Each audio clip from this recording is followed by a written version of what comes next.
s'ha de normalitzar completament l'homosexualitat, s'ha de regular doncs, que tinguin exactament els mateixos drets i els mateixos deures que la resta.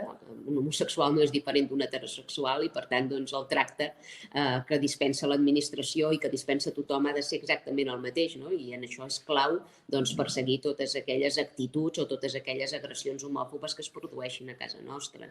S'ha d'endurir, en aquest sentit, segurament també el Codi Penal per perseguir, no? aquestes agressions que se succeeixen arreu del territori. Tampoc hi ajuda deixar entrar per les nostres fronteres tot de comunitats que realment són molt més homofòbiques que la població autòctona. Clar, si anem obrint punts liles per defensar les dones i anem regulant per defensar els drets dels homosexuals, però alhora estem deixant augmentar demogràficament tota aquella gent que atempta contra els seus drets, doncs l'equilibri es trenca. Per tant, caldria també emprendre accions en aquest sentit.